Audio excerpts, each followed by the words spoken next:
Hey guys, Sean Terry here, Flip2Freedom.com. All right, so here's the question. I just got a DM on Instagram asking, how do I build a buyer's list if I have zero marketing money whatsoever? So I actually messaged him back, and here's the advice I gave him to build a buyer's list if you have no marketing budget whatsoever. Now, first off, you have to understand that you don't need 10,000 buyers. You don't have to have that getting started. If you literally have a handful of buyers, 5, 6, 7 good buyers in your database, you can get a lot of good momentum that will give you money to start marketing and building essentially a buyer's list. So here's the advice I gave them. With no money, how do you build a buyer's list? Well, number one, you can post ads on Craigslist on a weekly basis. Post 2 or 3 ads a week. And have your phone number on there. People can text you or call you about being added to the buyer's list. And all you got to do is you don't have to have, if you have a property, great. But if you don't have a property, that's fine. You can just say, I have, deep discount wholesale properties. Call me for inventory, and then have them call you for specific inventory. And the biggest mission, what you want to do with these buyers calling in, is to either build a relationship with them. Obviously, that's the most important thing, but try to book an appointment with them so you can meet with them and find out specifically what they're looking to accomplish and looking to do. If you can sit down with them and you can have lunch with them, or maybe just have a good conversation on the phone with them, what you're going to be able to do is build that relationship and essentially help them achieve their goals by providing them properties. You never know, they might buy 10 properties a year. Well, if you have 5 people that buy 10 properties a year, there's 50 properties that you have built-in buyers for right now. So that's number one. Post on Craigslist 2-3 times a week, and you'll be able to have buyers calling in asking about inventory. Your mission is to build a relationship. Number 2 is attend every fix and flip meetup group you can. So if you can go to meetup.com, you can do a search in there looking for fix and flip or fixer properties or fixer upper properties and fix and flip properties. And you can search there and go and attend every single meetup you can. Now, Meetup, what they do is meetup.com, they pretty much pull together people of like mind, and they have meetings once or twice a week, a month, and you can attend those meetings, and a bunch of fix and flippers are going to attend there to learn about fixing and flipping properties. Where you're going to be a real estate wholesaler, you can attend and you can be the person building relationships, gathering cards, talking to people, figuring out their goals, and being able to provide them properties. So that's great. You're going to meet buyers. You're going to be networking, and I would attend as many as possible. 1 or 2 a week if you could.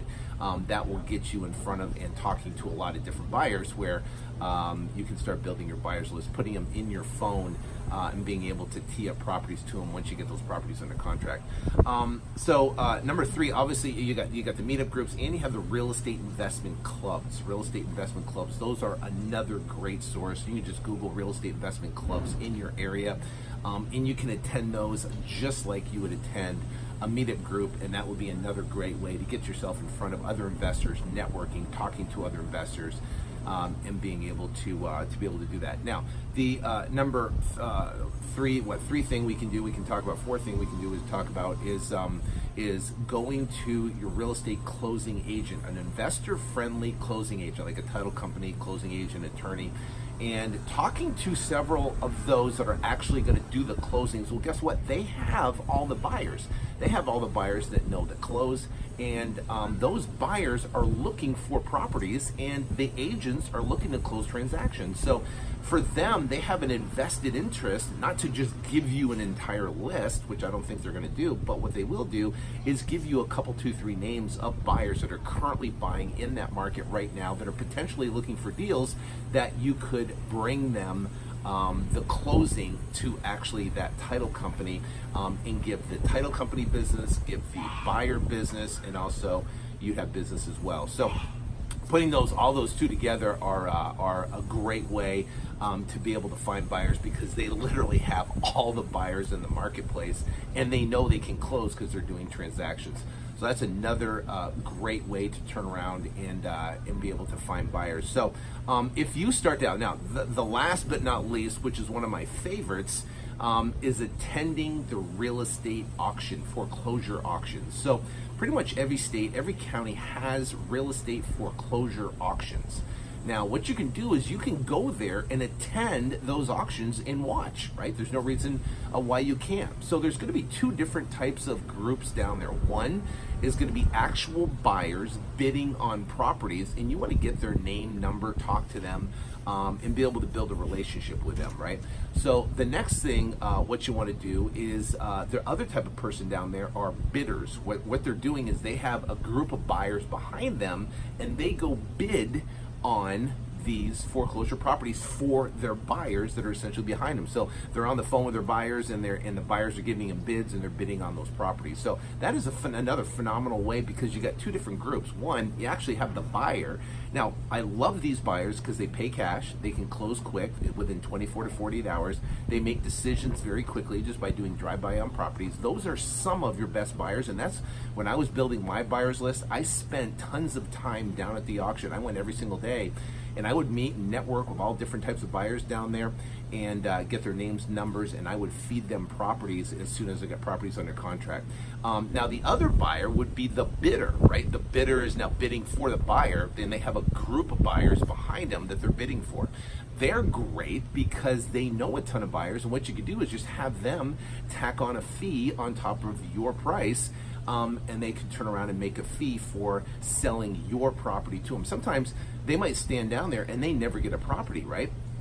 We have a guy that we work really close with. His name's Spencer, and he buys a ton of our properties. He tacks on $1,500 and tees up his buyers. He's ecstatic because he has a flow of inventory he can sell, and his buyers are ecstatic because they get properties, because not all the time they can get properties down at the auction. So those are two different types of buyers down at the courthouse steps. At the foreclosure auctions you can hook up. So those are great ways that you can build a buyer's list. Your goal is to build a relationship. All you need is 5 to 6, 7, 10 buyers. Really find out what they want and start feeding them property. Now the cool thing is it gives you confidence going in talking to your sellers, right? Because you have buyers behind you, and you can be highly confident when you negotiate with those sellers, because you can get those deals and get those deals done. So hope this helps. Have a phenomenal day. Take care and God bless.